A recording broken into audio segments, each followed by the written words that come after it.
Today in Portland, a tragic ice encounter, NBA tensions, and New York's surprising environmental stance.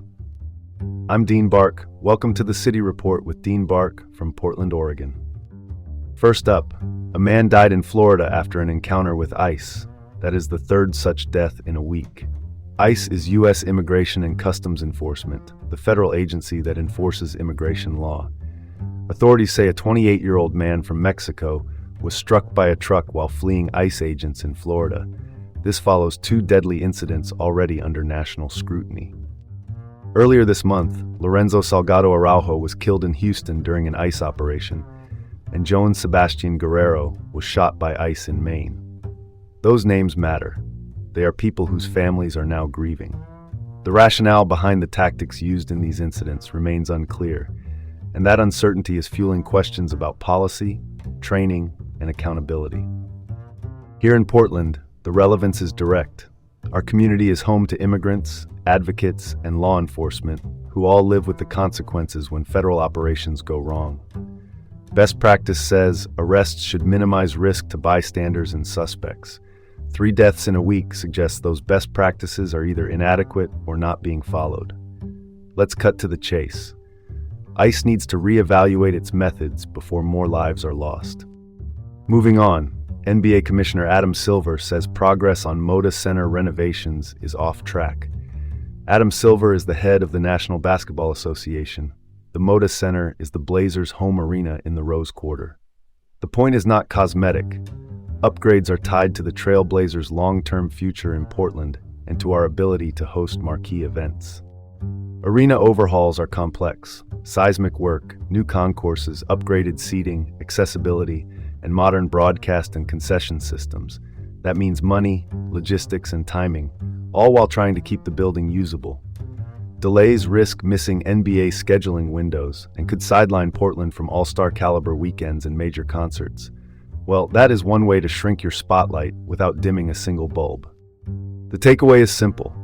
The longer the timeline, the greater the risk to momentum and to the Blazers' leverage in the market. Portland needs to speed up these renovations and put clear benchmarks on the board to keep the team anchored here and the venue competitive for the next generation.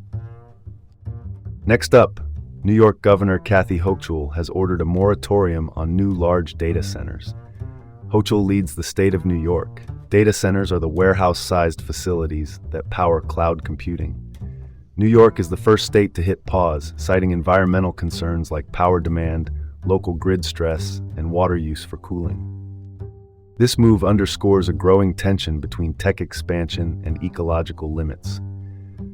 For places like Oregon that host big computing infrastructure, the lesson is already knocking. Do you plan your energy and water future first, or let projects outpace the planning and pay for it later? New York's bold step could set a precedent for balancing growth with environmental health. Looks like someone finally read the fine print on the utility bill. Shifting gears, the Trump administration has rescinded the public lands rule, reviving a multiple-use approach that opens the door to more mining and logging on lands managed by the Bureau of Land Management. The BLM is the federal agency that oversees more than 15 million acres in Oregon. The public lands rule was designed to put conservation on equal footing with extraction. Now that priority is gone. For Oregon, that means wilderness and high desert areas could see new proposals for lithium mining, timber harvests, and road building. Supporters call it economic development. Conservationists warn of habitat fragmentation, water impacts, and fewer chances for the public to weigh in. One more fact that should give policymakers pause. By the agency's count, 98% of public comments oppose the rollback. This decision ignores public sentiment and prioritizes short-term gains over long-term ecological health. Next up, a federal court in Portland is weighing a sex discrimination case against Nike. Nike is the Oregon-based sportswear company headquartered in Beaverton. The lawsuit was filed in 2018 and alleges systemic gender-based pay and promotion disparities. The jury now deliberating is predominantly male, with only one woman, a fact that is attracting scrutiny on its own. The stakes are bigger than one verdict. This case is a bellwether for workplace equality at major corporations. A ruling here could influence policies on pay transparency, complaint handling, and promotion pathways across the industry. Corporate accountability on gender equity is overdue. Time to dig into the details where it counts, in payrolls and promotions, not just press releases.